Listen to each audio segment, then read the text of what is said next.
Hi, welcome back to my YouTube channel. This will be a continuation of the last video, and we are going to be building our own convolutional neural network. So we're doing this by importing the Pytorch library, which is a very large library that has some tools that can help us with computer vision, and it also has some tools for natural language processing. We're not going to be using that, but I thought it was cool to note, since ChatGPT is a form of natural language processing, you can kind of put it in perspective. So the first thing that we want to do is import all of our tools that we're going to be using. Then we're going to specify where we want the work to be done. And this will either be on the GPU or the CPU. And if you don't know, that's what this line of code is for, to kind of specify where it's going to be. The primary difference between a GPU and a CPU is that the CPU handles all of the main functions of the computer, whereas the GPU is better at running many small tasks at once. The images that we're using today come from the Scifar 10 dataset. This is a dataset with 60,000 images divided into 10 classes with 6,000 images per class. And they're all unique. We're going to be analyzing them, trying to accurately predict and classify what object, animal, or vehicle is in the picture. We are going to be using the transforms module that pre-processes the image data before feeding it into a neural network. ToTensor makes the input image a tensor, or a multi-dimensional array, and normalizes the tensor values by subtracting 0.5 and then dividing by a standard deviation of 0.5 for each color channel. And then the color channels, red, green, blue, RGB. Next, we are going to load in and download the dataset. And we're splitting this into training data and testing data. So we're going to train on a series of data, then we're going to save our network, and then we're going to test it. Now, we're finally ready to build our neural network.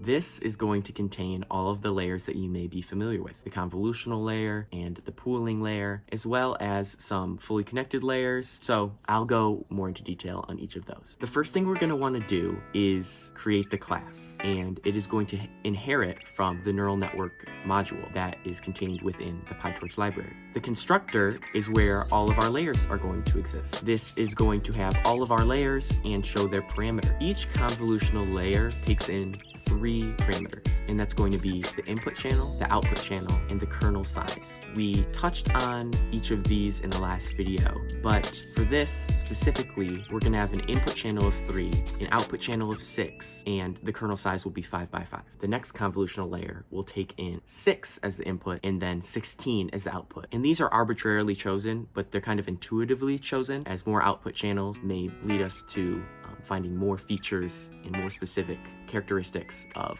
a given image. The pooling layers contain a 2x2 kernel as the information we're going to feed in, and it's going to be using max pooling, as we talked about in the previous video. The final 3 layers in our neural network are fully connected layers, also known as linear layers. They connect every input neuron to every output neuron and are commonly used in neural networks. We are creating a single layer feed-forward network with however many inputs and however many output. The final output is 10, which stands for our number of classes. And the first input is very large because there are many characteristics that we are searching for within an image. Now that we have our neural network, we can start training. The first thing we're going to do is move the network to whichever device, either the CPU or the GPU, that is going to be doing the work. Then we're going to be defining a few variables that help us calculate and optimize our network's efficiency and its accuracy. So we do this, cross-entropy loss is our way of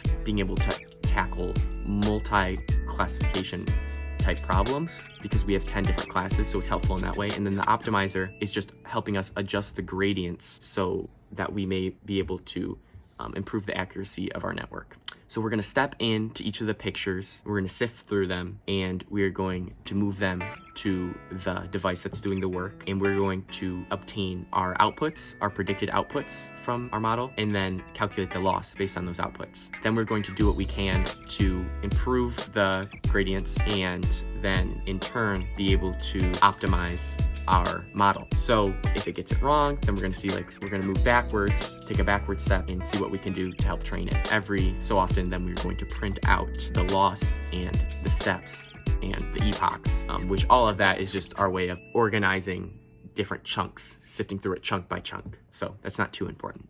we're going to print finish training at the end, and then we're going to save our model so that we might be able to do some testing on it. When we're going to test the network, it's different than training because we no longer have to deal with changing gradients and all of that. That is what that first line is for. After we do that, we can just define all these variables that are going to keep track of what is correct and what is out of the total. Then we're gonna just sift through it, obtain all our markers of correct, incorrect, then be able to print off the accuracy for each class. And so after we print off all the accuracy, then we'll be able to observe the data and actually be able to see how accurate our model was. All right, well, we should probably discuss the results, and I'm sure you are all eager. I would first like to say that if you have made it this far, I appreciate you, and leave a comment down below. Comment your favorite fruit, and we will know who is truly there watching the video through and through. Here is all of the code that I provided you in the video, and I'm going to go ahead and run it. So the first step is going to be to download the Scifar 10 dataset. And so it will go ahead and you will see it. It appeared right there. And it is getting ready. I'm just doing it. Let's see. This is what is causing it to download. And now that it has it, it should begin looping through. And then you can expect it to print the epoch. Oh, there it goes. The step, and then the loss. So I'll come back when it is all the way done. So the training is done. The loss continued to dwindle down the entire time, mostly. And that's a good sign. And then it went ahead, it finished the training, it went ahead and printed off the accuracy of the entire network along with the accuracy of each class. So it was very good with cars, and it wasn't so great with cats. However, the accuracy of the network was 50%, and I think that's something to be somewhat proud of. In the next video, we will look at improving this number, and maybe we could get it a little higher. What makes one neural network more accurate than another? And let's see if we can take some steps to improve our model. Thank you for watching. I appreciate it, and I'll see you in the next one.